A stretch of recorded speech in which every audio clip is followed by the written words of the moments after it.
अब प्राइवेट थोड़ा सा दुनिया में रहकर पब्लिक दुनिया से बात नहीं है, अगर प्राइवेट में रहकर पब्लिक दुनिया से नहीं है अगर, तो नेट इस्तेमाल होगा।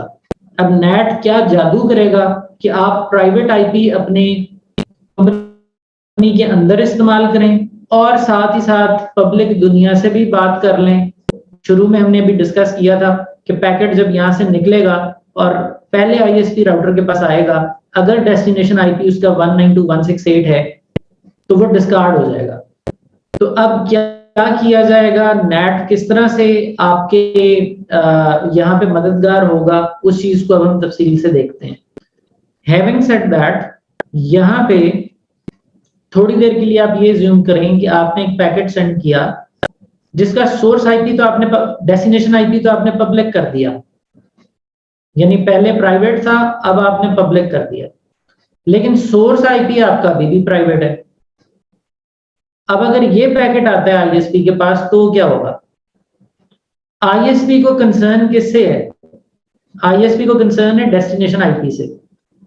डेस्टिनेशन आईपी क्या है? 202.111। सोर्स आईपी प्राइवेट है। थोड़ी देर के लिए मान लीजिए कि राउटिंग का जो प्रोसेस है सिर्फ वही रन हो रहा है, कोई सिक्योरिटी नहीं लगी हुई इस राउटर पे कि वो सोर्स में प्राइवेट आईपीज को रोके, सिक्योरिटी नहीं लगी हुई। तो राउटिंग इंजन ने तो पढ़ा है 202.111 के पास जाना है, वो उसको शॉर्टेस्ट पाथ से इवेंचुअली इस सर्वर तक ले आएगा। सो इसका मतलब है आपकी ट्रैफिक यहां से होती हुई सर्वर तक पहुंच गई है। अब इस सर्वर को जो पैकेट रिसीव हुआ है उसका सोर्स आईपी क्या आया है? सोर्स आईपी आया है 10.111 जो इसको रिसीव हुआ है। क्या ये 10.111 को जवाब दे सकता है? क्या ये डेस्टिनेशन आईपी 10.111 को जवाब दे सकता है यहां से वापस?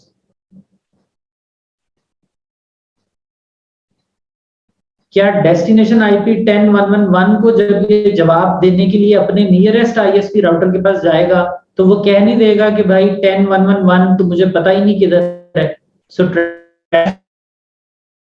हो जाएगी ट्रैफिक। तो क्या हमारी टू वे कम्युनिकेशन हुई है यहां से यहां तक? अभी तो हम किस में चले गए हैं? टू वे कम्युनिकेशन नहीं हुई, हमारी रिप्लाई ट्रैफिक क्रैश हो गई है क्योंकि हमारा सोर्स आईपी क्या था? प्राइवेट था। ये पॉइंट समझ में आता है आपको? तो नेट कहां रोल प्ले करेगा अब वो देखते हैं कि नेट ने हमें डेस्टिनेशन आईपी के हवाले से फायदा पहुंचाना है या इस सोर्स आईपी के हवाले से फायदा पहुंचाना है। So just to give you a hint, यहां पे जब आप प्राइवेट से पब्लिक में जाएंगे तो आपका सोर्स आईपी और डेस्टिनेशन आईपी जब आप इस बॉक्स से गुजर जाएंगे तो ये चीज यहां पे चेंज हो जाएगी। ये चीज चेंज हो जाएगी। इधर आपका प्राइवेट आईपी था 10.111, यहां हो सकता है आपको थोड़ी देर के लिए पब्लिक आईपी दे दिया जाए 209.111। So basically you are changing the source IPs temporarily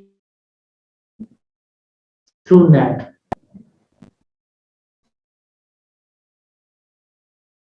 तो जब आप अपना सोर्स आईपी वन में, तो उस टेम्परेरी चेंज की वजह से आपकी जो ट्रैफिक सर्वर पे अराइव होगी उसका डेस्टिनेशन आईपी रिस्पांस में 209.111 होगा। सो 209.111 पे जब वो जवाब देगा तो वो ट्रैश नहीं होगा, वो इवेंचुअली आप तक आ जाएगा। उसकी रीजन क्या है कि 209.111 की जो ओनरशिप है वो आपने आईएसपी से ली होगी। 209.111 का आईपी आपने ऑफिशियली लिया होगा आईएसपी से, इसलिए वो रिप्लाई ट्रैफिक भी आप तक आ जाएगी।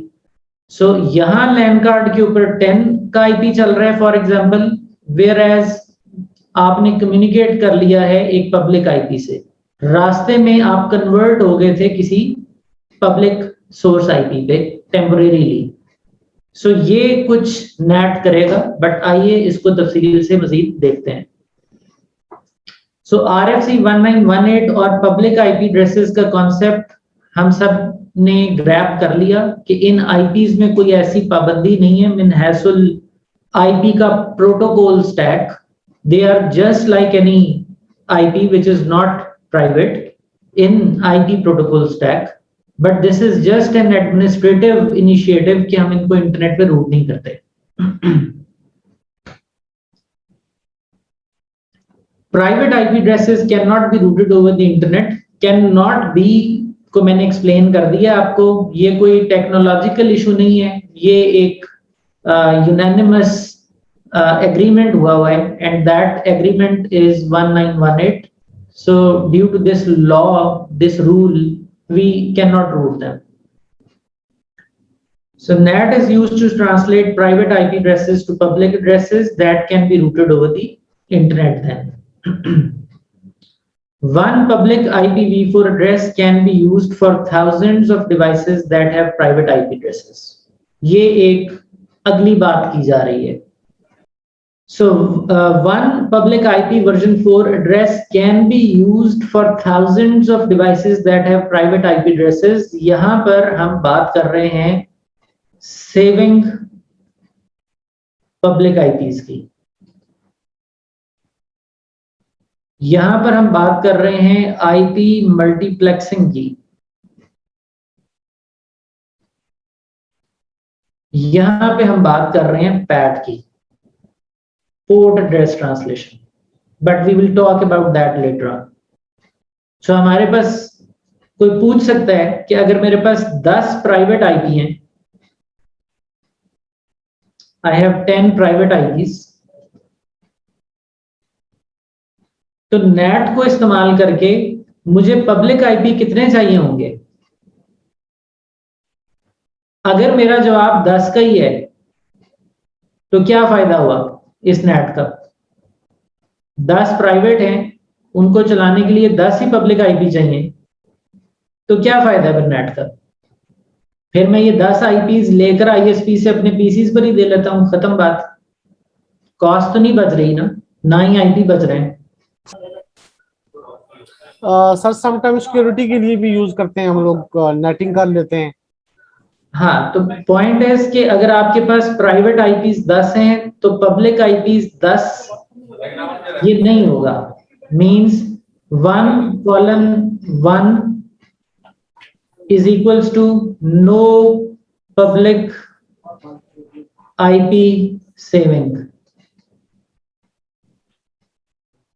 इसका भी अपना यूज केस है, लेकिन आप ये नहीं कर सकते कि आप पूरा का पूरा नेट 1:1 पे मबनी कर दें।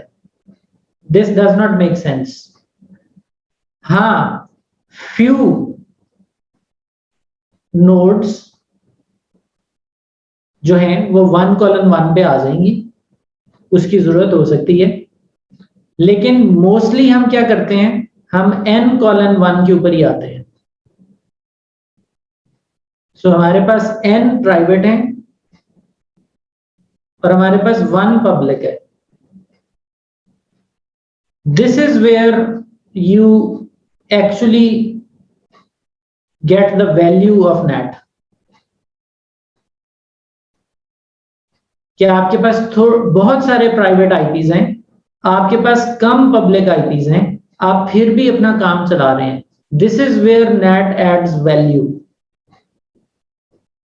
और इसका इशारा यहां दिया जा रहा है। One public IP address can be used for thousands of devices that have private addresses. So we are referring to n:1।